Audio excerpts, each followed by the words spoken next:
And I'll thank everybody for coming again. And I want to particularly thank Tom and Jeff Yost, who's here from the Nebraska Community Foundation.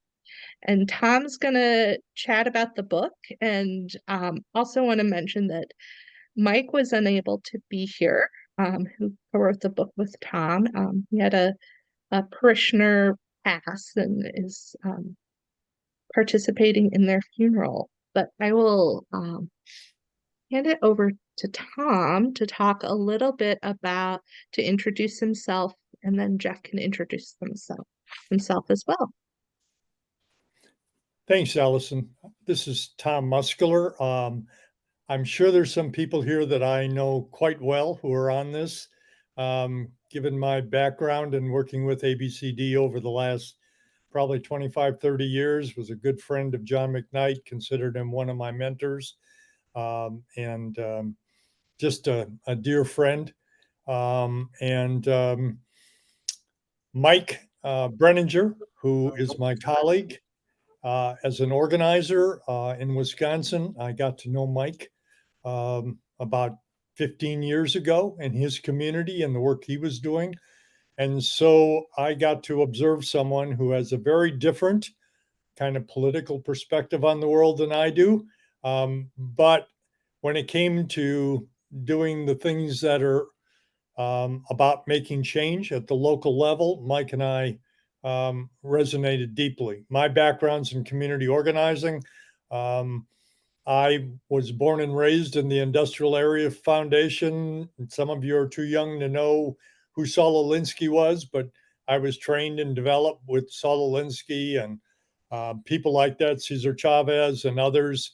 For those of you who are interested, there's a book called Reveille for the Next Generation we put out a couple of years ago, which is a wonderful compendium of about 50 stories of organizers. And we're really trying to document and capture more of the history going back to the origins of Frederick Douglass and Tubman and others, all the way up to current organizers. And this is a good book for you to consider.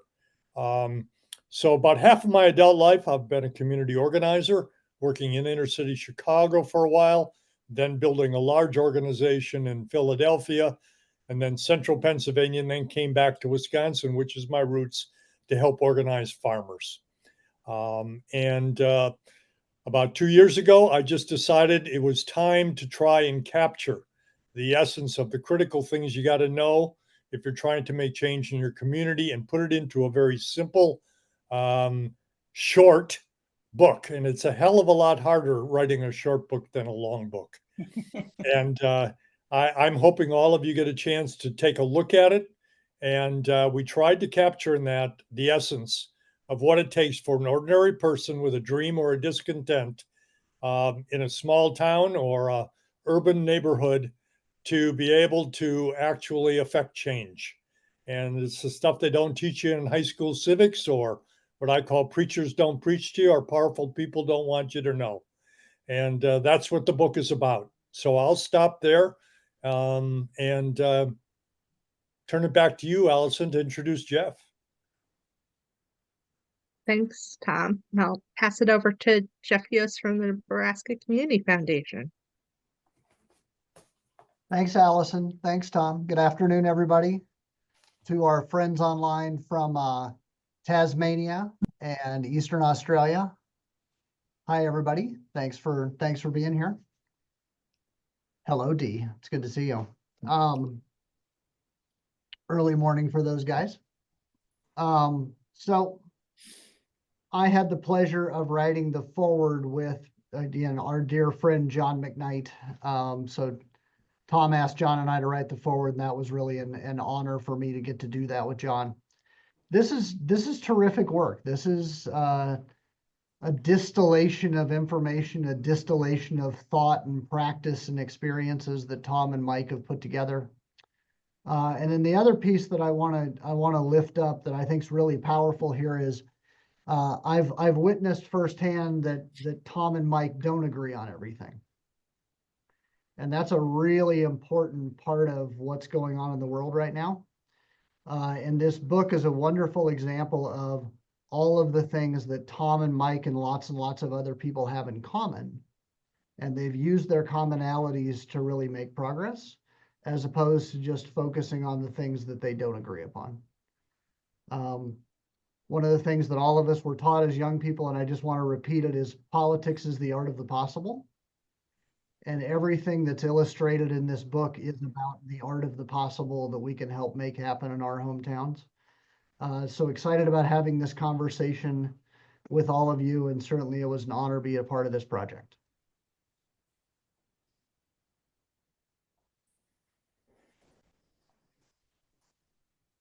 Thanks, Jeff and Tom.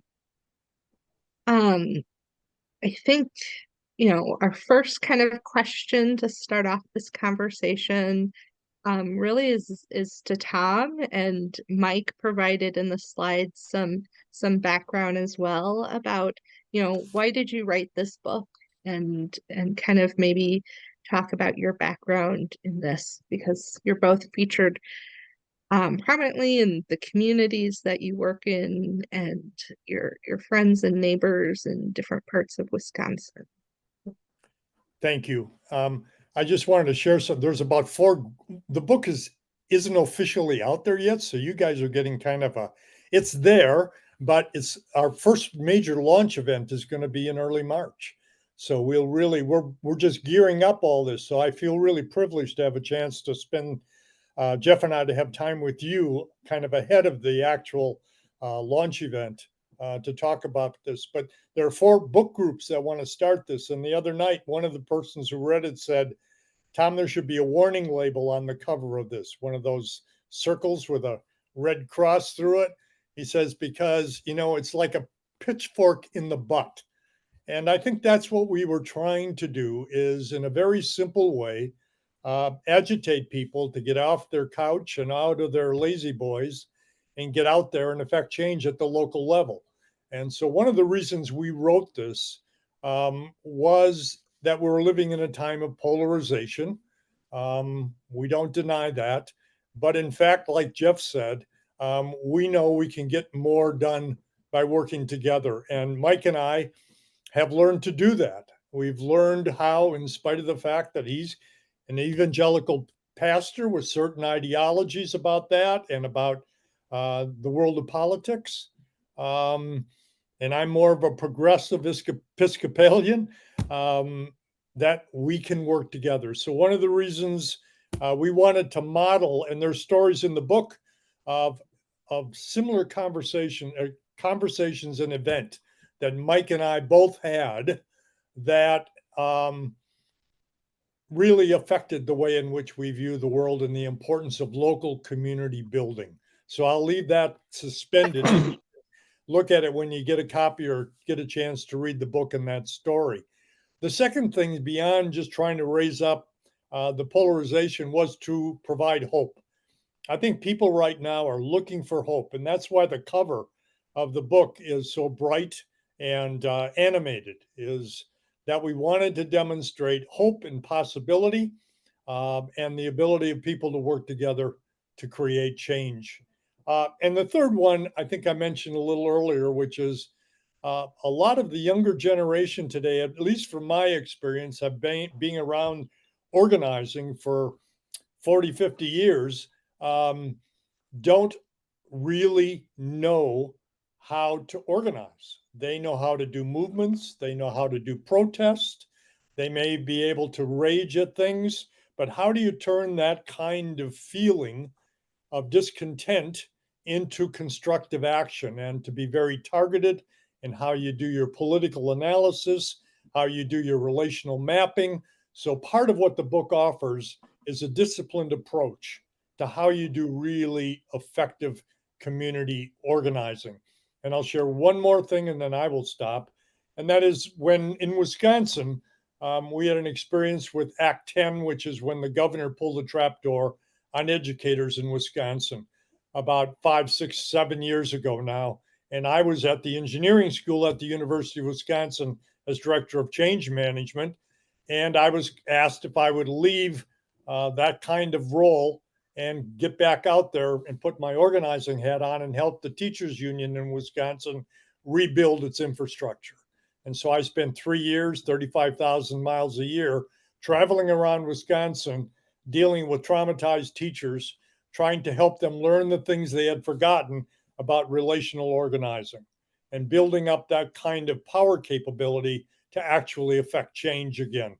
And that in itself would be a book, both of mental health and about how you get people to actually feel that they can have hope to make change. So, those are the three things: to be an antidote to polarization, to give people a sense of hope, and a refresher on the basics of community building. And Tom, you do this in the book kind of in a very nicely set format of story and application using this community change framework, which we have on the slides, and I can post in the chat too, of this kind of community change equals desire times vision times power and which is really about relationships and action and Yep. the power of relationships, which is greater than resistance. Do you want to talk about that framework a little bit? Yeah, you're wonderful, Allison. Thanks for prompting me on that. So when we built the book, in order to give it some structure, which my wife says, I don't want that logic, I just want to read the stories. Um, we put that skeleton in there because when I thought about the critical things for doing an assessment of a community, you could put a lot of things into that framework, but I was trying to think of the most vital few things that, from my background and other people's background of listening to them, were absolutely critical. And so, to reiterate what Allison said, if you want to create community change, then here are things to think about. How strong is the desire to make the change? How much will is there in your community? And how are you going to assess that will factor, whether it's in your neighborhood or your small town or whatever you're trying to do? That what you think might be an important thing to take on, a problem or discontent or dream, um, how many people really do care about that? So, how you go about the process of defining desire and that times of vision of what is possible, which Jeff is going to talk about with his story in a minute, um, so that you have a tension between the will and then the creation of a shared vision. Those two are conjugal and in critical. That plus your degree of power. And again, I don't shy away from power. I think we got to be straight up on power these days and talk about it loud and clear. It's all wrapped around us these days. As I say, the ball is coming in right under the chin fast and hard now.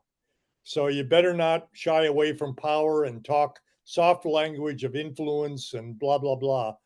I think you talk power. I went to the seminary, learned a little Latin. The word power comes from the Latin word posse. It means the ability to act. It's a neutral term. You can use it for good or ill, but you better understand it and value where the power is when you're going to take on something of importance in your community. And power, as Allison said, consists of two things. One, the strength and depth and connectedness of your community. So that's the relational piece. To me, that's the little engine that makes all of this possible. We say there's two forms of power in this world: organized money and organized people. So the ability to organize people is your power. And then times your willingness to take those relationships and make offers to go into action, to actually act in a way that's constructive to create change. And those factors have to be greater than what we call R, the resistance you're going to face when you try and make change. I think some people avoid having the conversation about resistance until it smacks them alongside the face.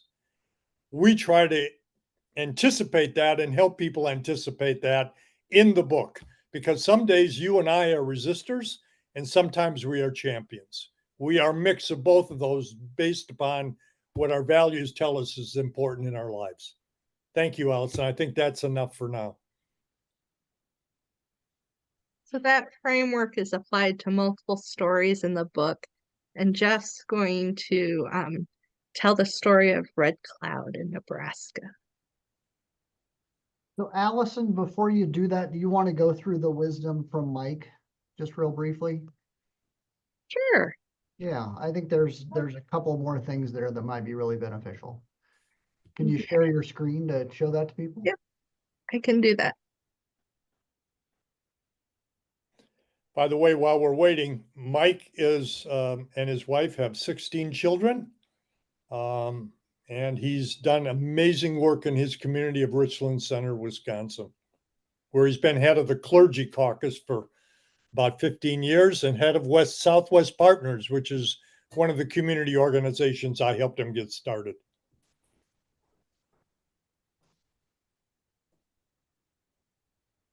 So on the screen, it says wisdom from Mike. Number one, we can work beyond ideology divisions to actually accomplish things in our communities. Two, investing our emotions and energies in government solving all the struggles of community life means the people of the community become the bench warmers. We can do better than that. Three, when we learn to trust each other and work together beyond our divides, it is amazing what can be accomplished. Four, we tend to have more in common than the divisions, even though it may not seem like that at any given moment. Aspirations for ourselves and our families are not that much different, regardless of ideological views. Five, there tends to be an infusion of hope in our civic and community life. People need pathways to be a community and not just divided people with polarized political views who are paralyzed. Six, people often have good ideas, but they don't know how to make those ideas become reality. The book gives a practical way to make good ideas become reality. And seven, the book is about real people and real world stuff. It is not primarily theoretical or ivory tower. Everyone can do whatever we have identified as a path to community change.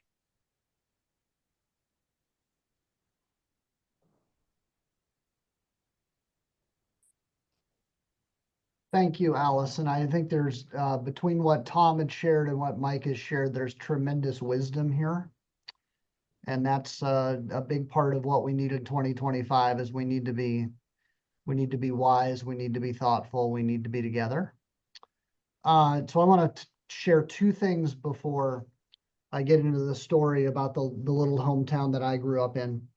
And it's two things we say frequently within the Nebraska Community Foundation Network. The first is change happens along the lines of relationships at the speed of trust.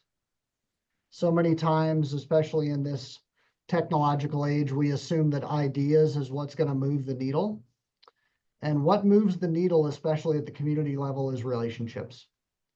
And the deeper the trusting level of the relationship, the more that change can really flow along the lines of relationships. So as we continue to do this, think about the commonalities, think about the hope, but most importantly, think about the relationships and how do we use those relationships to create positive change that sticks. The second, and this is going to get into this, and this is true for all of you, just like it's true for me, is when it's personal, it's important. When it's important, it gets done. So don't work on stuff that you don't know anything about. Work on stuff you know a lot about. You know a lot of the people, you know a lot of the context. I mean, we live most of our lives in our communities. So let's really work on spending lots of time in our communities as opposed to lots of things becoming nationalized. The more things become nationalized, they become depersonalized, they become more ideological, they become more divisive. So the more we can just do community building work and do community building work based upon what we have in common, and then building out that trusting relationship so we can disagree, but simultaneously forgive one another when we disagree, to keep working on these things that we agree upon. And if we do that day after day, month after month, year after year, we really make some progress. And that's the story of my little hometown of Red Cloud, Nebraska. It's in the middle of the Great Plains. It's about 150 miles southwest of Lincoln, Nebraska. I grew up with cows and corn, just, you know, right in the middle of the prairie. It's a little town. It's about 1,000 people. Once upon a time, it was substantially larger than that, but as with many places in the Great Plains, many places in rural America, the town and the county have both gotten smaller. And part of that is demographics, because family formation these days isn't 6 or 7 or 8 kids, it's 2 or 3 kids. But there has also been a substantial outmigration, especially of young people in rural places, especially rural places in the Great Plains over time. So the number one economic issue we have in Nebraska is people attraction. How do we retain people to remain in community with us? How do we attract people to be in community with us? And most of that really, you know, has to come down to a couple things. One of those being opportunity, but the other one being relationship. And the opportunity has changed dramatically over the years. One of the things I like to talk about is that COVID did in 20 months what we had hoped to do in 20 years. This is one of the very few silver linings in COVID, is COVID created proof of concept for remote work. So today you can live and work wherever you want to live and work, which is very different than I have to migrate for a job. Right? So how do you begin to think about these things and think about our development principles, our development tactics in 21st century context, not 20th century context? And that's what's happened in my little hometown of Red Cloud. So Red Cloud has this world-class cultural asset. It's the childhood home of Willa Cather. 6 of her 12 novels are based in Red Cloud, although she used pseudonyms both for Red Cloud and for many of her characters. They're based in Red Cloud. And lots of people come to Red Cloud every year on a pilgrimage to visit Cather, to the tune of about 8,000 people a year. Again, this is a little town of 1,000 people. And when I was in high school, I got out of high school in 1986. When I was in high school, I had to drive 40 miles to a movie.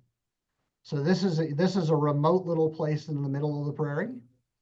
Not some place that people are necessarily driving to. Maybe they're driving through, but maybe they're not coming anywhere close. So they have this world-class cultural asset. Well, the development philosophy for a long time had been, we need to do what every other little town is doing. And in the 21st century, that's not the right context. You actually want to think about what is special in our place and what can we do with those special assets.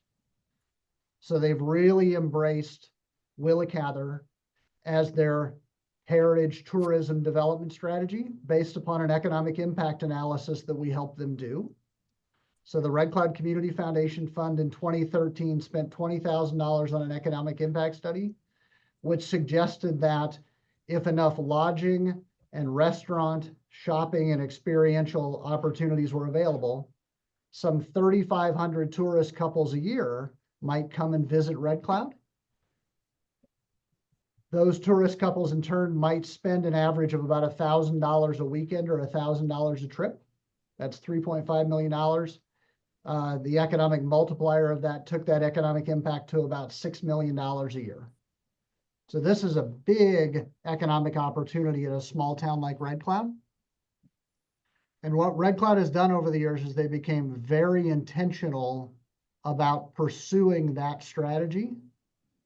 And one of the other phrases we like in the Nebraska Community Foundation is, we frequently overestimate what we can get done in a year, but we frequently underestimate what we can get done in a decade. And what Red Cloud has gotten done in a decade is quite remarkable. So associated with that heritage tourism development strategy, lots and lots of buildings, lots and lots of second stories in the downtown have been rehabilitated. Many, many bed and breakfasts have been started. Lots of small business development. And probably the cherry on top is later this spring, a 27-room boutique hotel is opening in Red Cloud. It's about a $9 million project. So these are big investments in Red Cloud, Nebraska, based upon this thing that people really want to come and experience, which is Cather's writings about people in the prairie. So simultaneous to this, and this is why I think Tom asked me to put this in the vision section, is having that dream and being able to make progress on that dream really helped a lot of community leaders say, we can make progress on other dreams as well. So in 2018, something called the Valley Child Development Center opened in Red Cloud. It's an early childhood development center for 80 children in Red Cloud.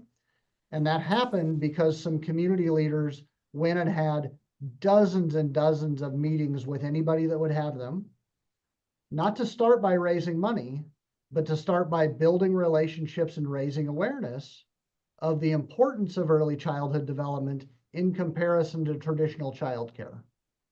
So early childhood development is school, whereas childcare is more like safety. And what we know about brain development, children learning to love and trust and empathize, early childhood development is an essential component for any community to really be, well, a world-class community in the 21st century. So that has happened in Red Cloud, and I didn't even get this written about in the book because this has just happened in the past several months. But Red Cloud was able to, they've got a pretty sizable community foundation now. They pay out from their unrestricted endowments about $100,000 a year.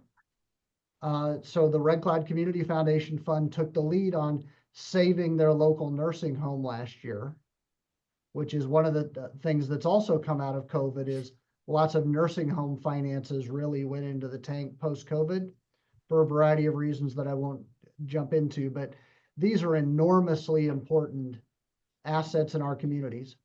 And the Red Cloud Community Foundation Fund, having been successful with heritage tourism, having been successful with early childhood development, having now been successful with a number of other parks and recreation projects, also was willing to put itself forward and say, we're going to be some of the folks to help save and ultimately transition the local nursing home to a more sustainable place. And they've saved their nursing home. So Red Cloud is now a really, really vibrant place. I want to end with kind of a metaphor here. So, I got out of high school in 1986. It was the height of the farm crisis.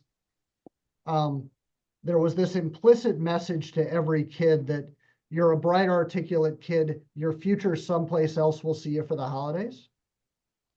And of course, that's no way to socialize young people if in fact you want them to be in community with you. And lots of us received luggage for our graduation presents. So one of the really cool things happening in Red Cloud these days is they're inviting young people back. They're in fact engaging young people in all sorts of community building activities. But instead of giving them luggage, they're now giving them Cather novels in 4th grade, 8th grade, and when they graduate from high school, and consistently inviting them to be in community with them as the time is right to move back home. So that's the story of vision. Tom, is there anything else about the Red Cloud story that you wanted to make sure I shared that I didn't get shared? No, I think you did a really nice job on that, Jeff. Thank you. It's such a good story of hope. And yes, it was every one of the elements in that framework that we talked about has a story connected to it. And Jeff's story is connected to the power of a shared vision. And that story he just shared, I think, is a powerful demonstration of that.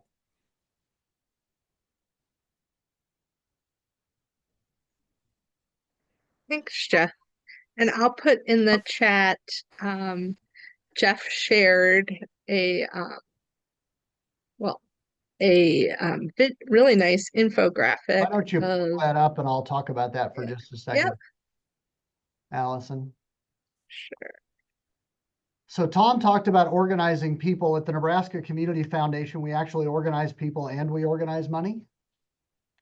So we do a little 2-page progress report for each one of these communities. And this is the one for my little hometown of Red Cloud. That local community foundation fund has about $4 million in assets. About 2.2 million of it is unrestricted. And then you scroll down a little bit. We talk about this massive intergenerational transfer of wealth and what the possibilities are. And then if you'll go to the second page there, Allison, there's a couple pictures. So that's the boutique hotel on the right-hand side. And then on the left-hand side are some of the kiddos experiencing, world-class early childhood development in Red Cloud. And they've now, just through their affiliated fund in Red Cloud, invested about $6 million back in Red Cloud. But between the affiliated fund and the Willa Cather Foundation, that number might be closer to $20 million back in Red Cloud in the past decade.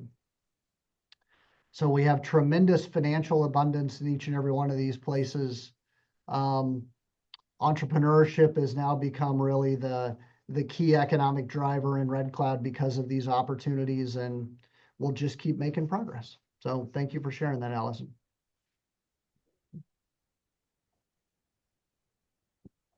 You are welcome. I will put it in the chat as well for folks to look at. And as you're thinking about the story that Jeff just shared, we're going to have some time to have folks reflect on everything that we've chatted about in breakout rooms. So we will be moving you to breakout rooms of groups of 3, and just kind of the story for about 10 minutes is what has struck you about the story Jeff shared about Red Cloud, or about the conversation so far. So if you just give me a second to do the breakout room dance of moving some folks around. So we'll look for about 10 minutes. And we'll be in groups of about 2 or 3. So, and we know with folks who are all about community that 10 minutes is usually not long enough, but they'll give a good opportunity for opportunities to get to know some folks.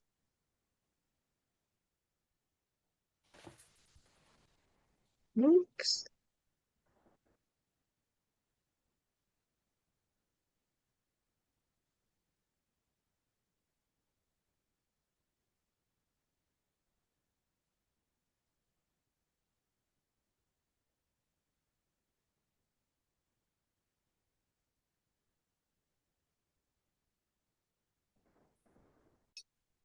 It's always the question of the recording.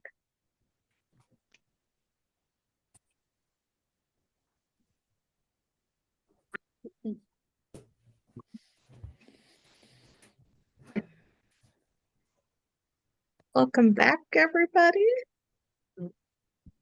And Tom's gonna bring us back together in a brief discussion.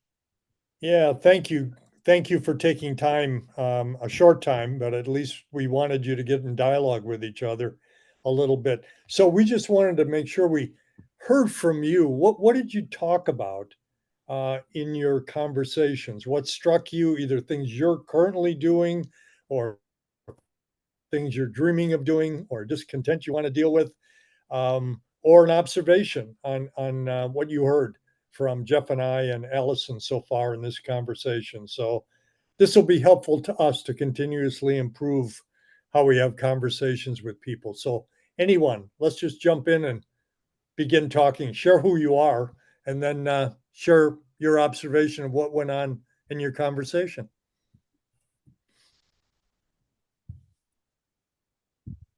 I'm Karen Lundquist, and I'm the coordinator for Keith County, the Foundation Fund. And it was really interesting because we had such a different group. We had such different backgrounds and different places that we'd lived. And we were just talking about the blending. April had mentioned the blending of ABCD and then just community support and community organization. And then we talked about how tight these small Nebraska communities are. Closely knit. Yeah. Well, you've got a special thing going there. Yes, definitely. Yep. I'm jealous. We also didn't follow the prompt at all. We just got to know each other in classic ABC style. Why am I surprised? And Karen shared a great tip. She was talking about how she's moved into the smallest community she's lived in. and everyone has just known each other for generations, which is similar to the neighborhood I just moved into Chicago. And so I asked her, you know, what she's learned, and she gave just the great tip, which is it's really good to be introduced by someone. I was like, oh yeah, thank you for that reminder. Yeah. Mhm. Yeah. It's good to see you, April. You too. Yeah. Who else we got out there?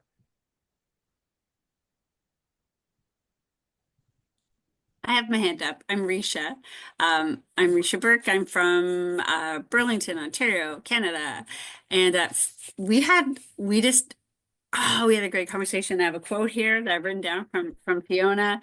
We swapped stories about trust.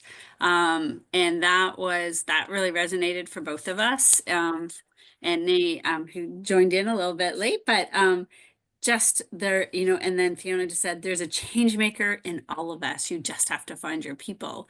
And that social capital amongst those people, that we each had stories of processes and projects where this is just essential, and taking the time for a relationship like we're doing here today, just huge. And, you know, just to that invitation piece there, April, Karen, we're just doing a survey on sense of belonging in our community. And I was reading a quote from someone to that exact point. Someone said, I just wish people would invite me to something. Wow. And it Wow. was really powerful when I was reading that today. Yeah. Wow. Thank you very much. Thanks for being with us. Anybody else, please?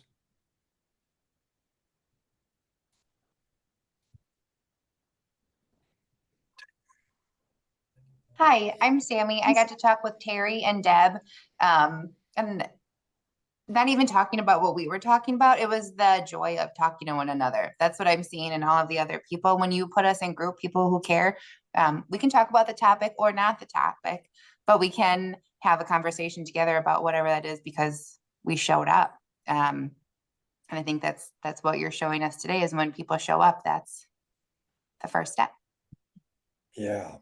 Thank you. And one of the things we talk about in the handbook is kind of the 5 critical universals of relationship building. And I won't go into them now because I really want to hear you. But the importance of you don't build relationships with one time, right? You build them over time, and you build them before you need them.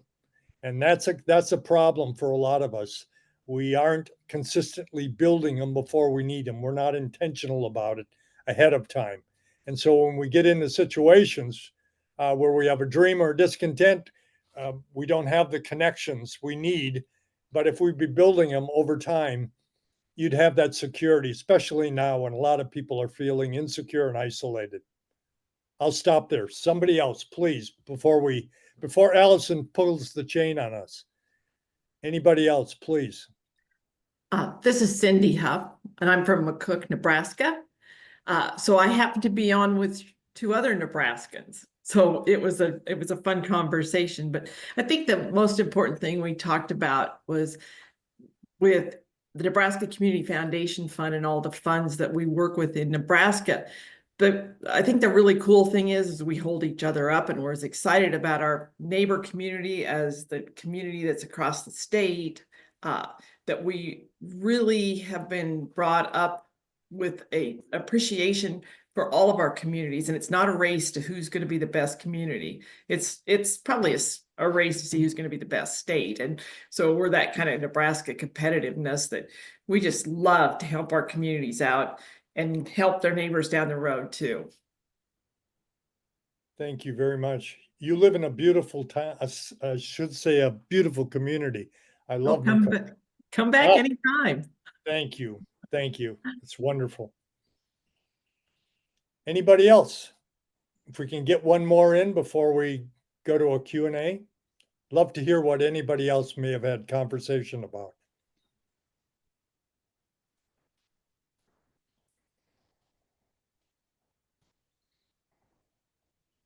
Don't make me call you out. Come on.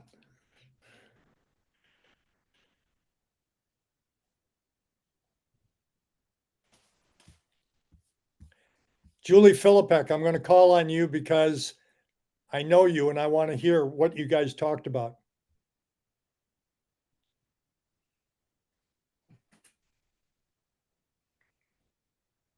Julie, are you there?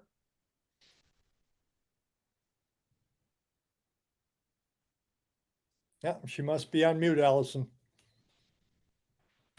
She might have had to leave. I don't Okay, see okay. her popping up. So All right. Well, I'm watching time, so if we want to have a little Q&A, we better do it. yeah. Huh?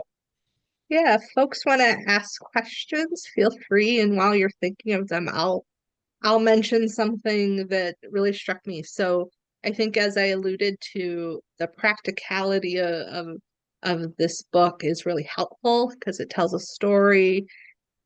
It talks about how to implement things, and it also has activities. And so one of them that really gave me something to think about was around thinking about your relationships in four circles.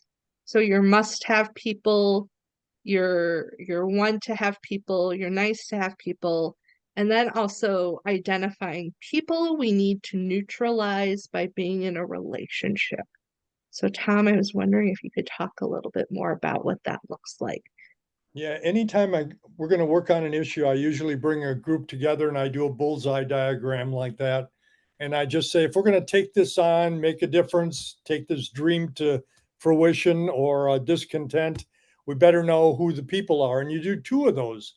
One of those is basically your own connectedness. So if you've got a group of people you're trying to create a relational map of, then you want to know, who do we have to have in our neighborhood, our community, to make this thing go.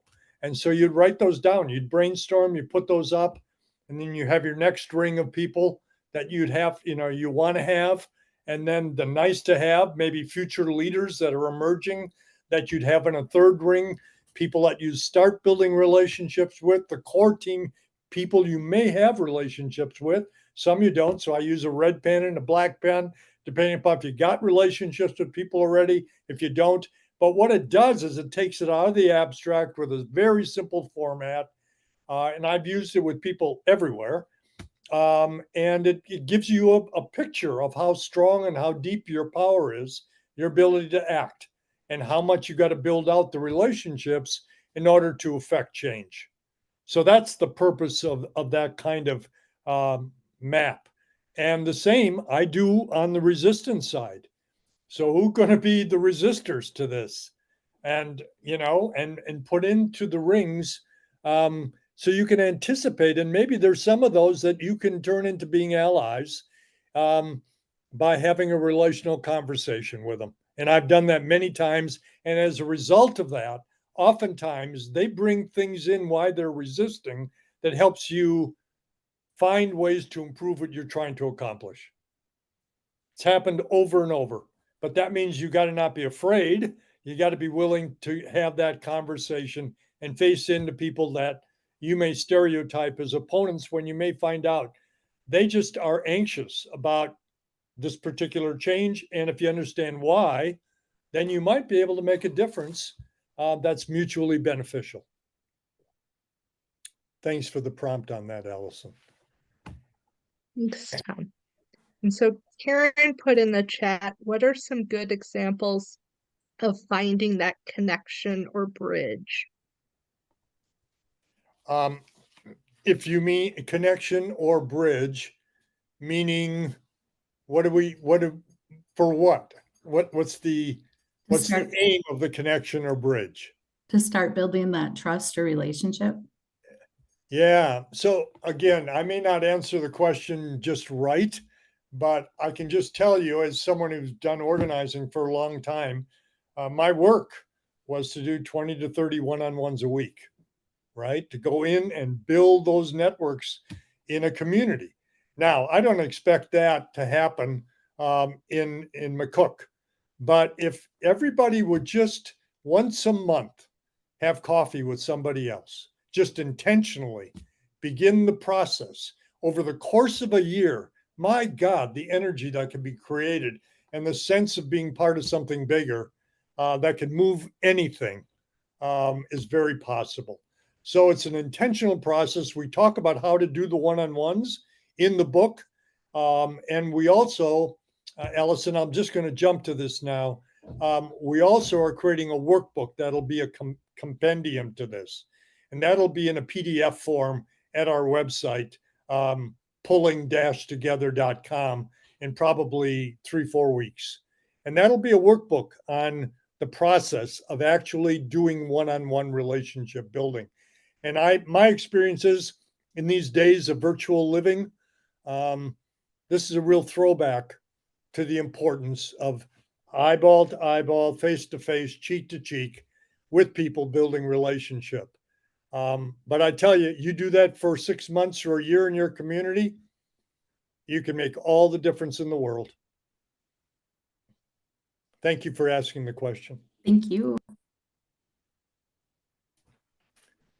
Allison, I'm watching that clock. Yeah, we are at the top of the hour. So if anybody has any more questions, this is your chance. And I'll just put a plug in the chat for, we'll follow up with everybody via email with the recording links and such. I also heard that there's some people who would like an audio version of this. And we are in the process of just reviewing an audio that we've developed. And if there's any of you who would like to get a preview, because we'd like to get about a handful of people who would actually put on, your audio ears and listen to it and then give us feedback on the audio version of the book. And I think, Allison, if they could just let you know if they'd be willing to do that, then I'd pick that up and get them in connection to the person I'm working with who's doing the audio. So any persons who could be part of our team of reviewing the audio of this, let us know.